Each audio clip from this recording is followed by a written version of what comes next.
Good afternoon. My name is Jose Reynoso. I'm the city manager for the city of Sierra Madre. Today is Thursday, January 16th at approximately 5:40 p.m. and I thank you for joining us today.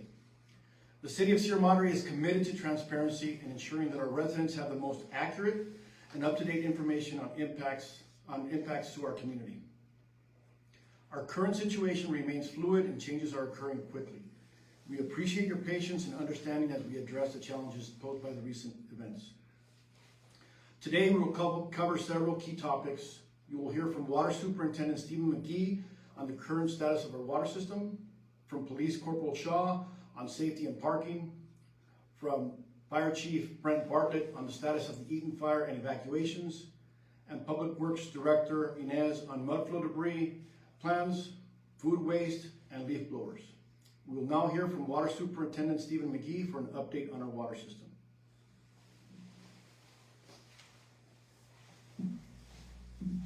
Thank you, City Manager Reynoso. My name is Stephen McGee. I am the Water Superintendent for the City of Sierra Madre. We received a number of questions regarding the state's recent do not drink, do not cook order. First, I'd like to give a brief overview of our water system. Our water system is broken up into 3 zones. Zone 1 is generally the lower part of town. Zone 2 serves the middle belt of town, and Zone 3 serves the upper part of our water system. Zone 3 is where the firefighting drew water to combat the Eaton fire. As a result, Zone 3 is the primary zone impacted by the state's ordered do not drink, do not cook order. Due to the complexity of our zone borders, the do not drink, do not cook order is extended to Grandview and residents north of Grandview. I want to inform the community of several steps we took in advance of the windstorm. First and foremost, we ensured all our reservoirs were full before the wind event. During the fire, we maintained water at all hydrants and reported no loss of pressure anywhere in our distribution system. I was personally in contact with our local state health department officials regarding the status of our water system during and after the fire. And the state health department fully supported the status of our water system and my decision to keep our water system online. We conducted 2 rounds of routine bacteriological samples that were analyzed by a third-party lab.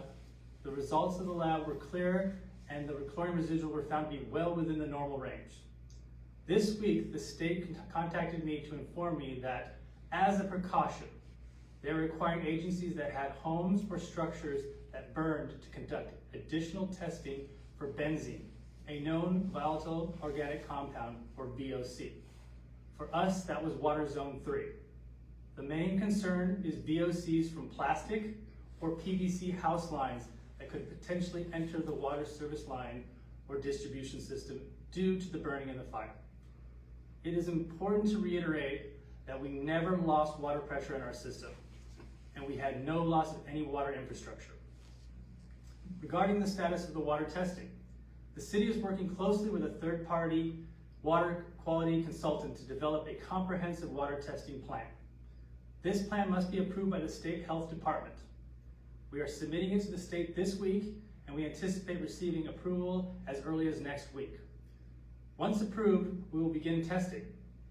Collecting samples will be analyzed by a third-party lab, and results should be available approximately 5 to 7 days after collection. I want to give a safety reminder. It is recommended that residents avoid filtering their own water, as we cannot guarantee the effectiveness of the third-party filter. Safety remains our top priority. Questions? Why is the order in place on north of Grandview? The order is specific to the water zone impacted by the wildfires and targets the areas where homes were destroyed.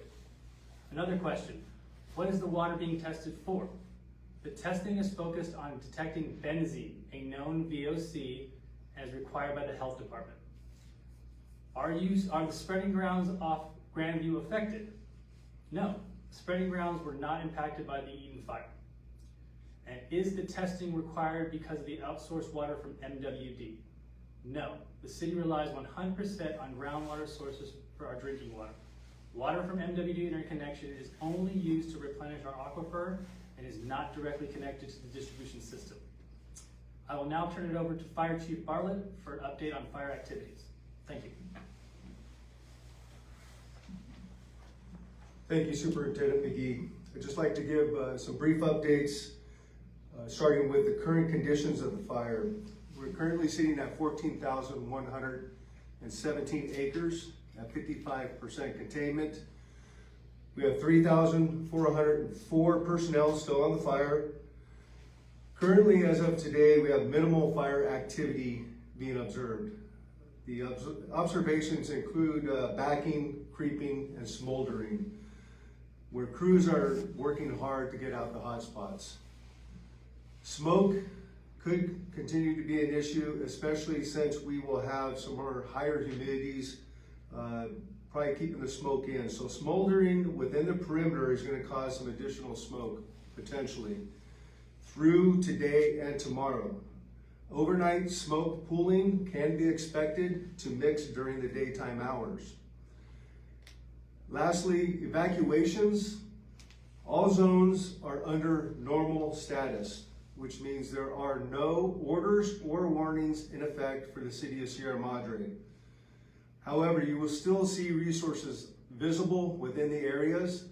I ask that you please provide them enough room to continue their work so that they may fully extinguish any potential hotspots, which will reduce the smoldering, which will reduce the smoke effect, and so forth. So again, fire side of this, we are pretty much through the clear, still a little bit of work to do, but we need your cooperation. Again, keep the streets clear for the resources to get out, everything we've been talking to. Again, we appreciate your support, your cooperation, and we look forward to seeing you out in the community. Now I'll turn it over to Police Corporal Shaw for some further announcements. Thank you. Thank you, Chief Bartlett. Hello, good afternoon. I am Corporal Shaw, and I have an update on parking and the overall safety of our community.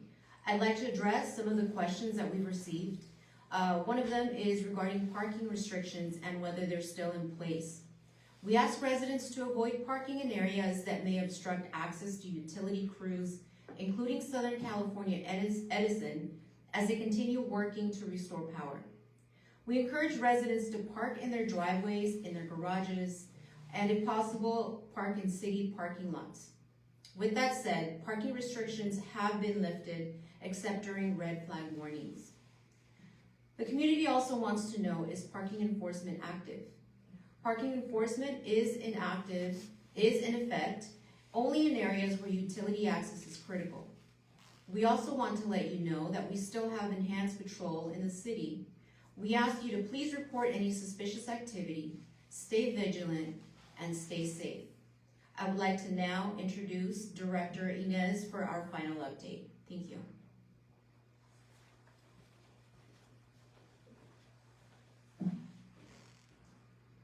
Good afternoon, my name is Arnulfo Yanez, Public Works Director, with some important information on our mud flow mitigation efforts. Leaf blowers, spoiled food disposal, and cleanup efforts for burned structures. The Public Works Department is working on our mud flow and debris flow mitigation plan. Please keep debris off the parkway and streets, as crews will begin deploying K-rails in strategic locations. We want to ask that you keep the streets clear of all debris so that we can place protective K-rails without any obstructions. We also want to address some questions we have received from the community. For questions in regard to spoiled food, we ask that you maintain the practice of disposing of spoiled food like you would in your bear-resistant trash can. We ask that you place the spoiled food in a trash bag and not include food containers. Athens has provided the city with additional bins for spoiled food disposal. The bins are located at Sierra Vista Park. We are asking that residents only place spoiled food in these bins. Please do not add your regular waste or trash to the bins located at Sierra Vista Park. When can residents begin using leaf blowers again? LA County has issued a temporary ban on the use of all leaf blowers to mitigate house risks associated with fire ash, smoke, and particulate matter. The leaf blower ban will remain in effect until the county health officer determines that recovery conditions no longer pose a health risk. Now, in regards to cleanup of debris from structure loss, The LA County Office of Emergency Management has advised residents not to clean burned structures due to potential exposure to hazardous materials.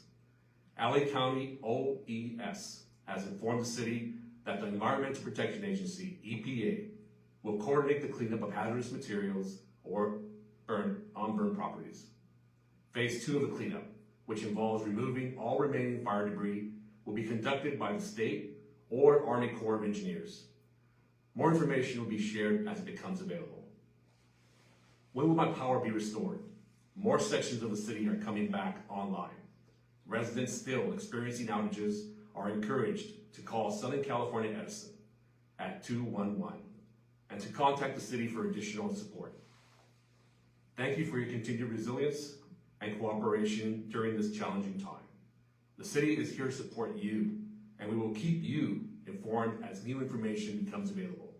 Please check the city's website and official communication channels for updates. Stay safe, and let's continue working together as a community.